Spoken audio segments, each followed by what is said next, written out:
حبیب محمد رسول اللہ صلی اللہ علیہ وسلم نے قدم قدم پر ہماری رہنمائی کی. ہمیں سب سے پہلے یہ در دیا لا تختلفوا تختلف قلوبکم. اے مسلمانوں، آپس میں ایک دوسرے سے اختلاف مت رکھو ورنہ اللہ تعالیٰ تمہارے دلوں میں ٹیڑھا پن ڈال لے گا. ہیلو دوستوں، السلام علیکم. میں ہوں شاداب خان اور آپ دیکھ رہے ہیں شاداب ریئیکشن چینل. کیسے ہیں آپ سب؟ امید کرتا ہوں کہ ٹھیک ہوں گے. تو دوستوں، آج جس ویڈیو پہ ہم بات کرنے والے ہیں، جس ویڈیو پہ ہم ریئیکٹ کرنے والے ہیں، اس ویڈیو کا ٹائٹل ہے مجلس کے خلاف بولنے پر زبردست بیان. یہ اس سمے مہاراشٹر میں جو الیکشن ہے وہاں پہ لے کے ایک عالم نے ایک سبھا میں بہت ہی تگڑا بیان دیا ہے کہ جو MIM کے خلاف اور مجلس پارٹی کے خلاف بولتے ہیں ان لوگوں کو منہ توڑ جواب دیا ہے اس ویڈیو میں. تو اس ویڈیو کا اوریجنل لنک ہم نے ویڈیو کے ڈسکرپشن میں ڈال دیا ہے، آپ وہاں سے بھی جا کے دیکھ سکتے ہیں. اور جو ہمارے چینل پر نئے ہیں چینل کو ضرور سبسکرائب کریں، ویڈیو کو لائک کریں اور زیادہ سے زیادہ شیئر کریں تاکہ آنے والی ویڈیو کا نوٹیفیکیشن آپ تک پہنچ جائے.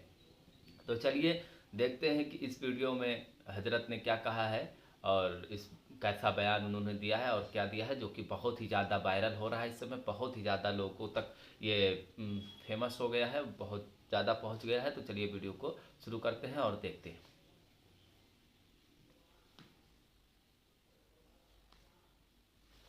یہ ملک ہماری قربانیوں کا مرہون منت ہے.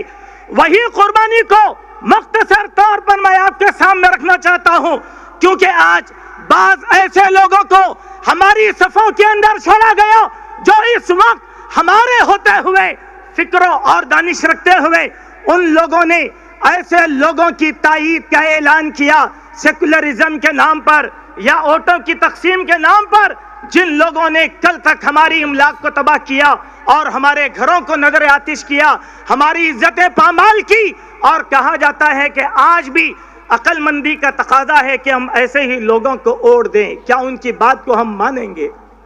سوچو، پیارے حبیب محمد رسول اللہ صلی اللہ علیہ وسلم نے قدم قدم پر ہماری رہنمائی کی.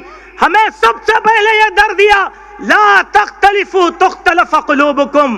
اے مسلمانوں، آپس میں ایک دوسرے سے اختلاف مت رکھو ورنہ اللہ تعالیٰ تمہارے دلوں میں ٹیڑھا پن ڈال لے گا. اللہ کے نبی نے فرمایا وَكُونُوا عِبَادَ اللَّهِ إِخْوَانًا أَيُّهَا الْمُؤْمِنُونَ لَعَلَّكُمْ تُفْلِحُونَ. اے مسلمانوں، تم آپس میں بھائی بھائی بندے بن جاؤ. کیوں؟ اسی میں تمہاری کامیابی رکھی گئی ہے. اس نقطے کو ہم سمجھنے کی کوشش کریں. آج آپ کے سامنے 3 امیدوار موجود ہیں، جو ایک پارٹی کے 2 دھڑے میں 2 امیدوار اور ایک خالص آپ کا وہ امیدوار جس کو مجلس اتحاد المسلمین نے میدان میں اتارا ہے. وہ لوگ جو کل تک اپنے والنٹیئرز کو ہماری مسجد شہید کرنے کے لیے روانہ کیے، سینہ ٹھوک کر انہوں نے کہا ہم نے یہ خدمات انجام دی. اب یہی 2 دھڑے آپ کے سامنے ہیں. آپ کے شعور کا امتحان ہے کہ آپ ووٹ کس کو دیں گے اور اپنی غیرت ایمانی کا ثبوت کس طریقے سے دیں گے. ایک طرف آپ کے حقوق کو منوانے والی جماعت ہے اور ایک طرف آپ کا سربناش کرنے والے لوگ کھڑے ہوئے ہیں. ان دونوں کا فیصلہ کرنا یہ آپ کے اختیار میں ہے. آپ دیکھیں 275 سال تک ہمارا یہ ملک انگریز کی غلامی سہتا رہا اور اس ملک کے وسائل اور ذرائع کو انگریزوں نے لوٹا.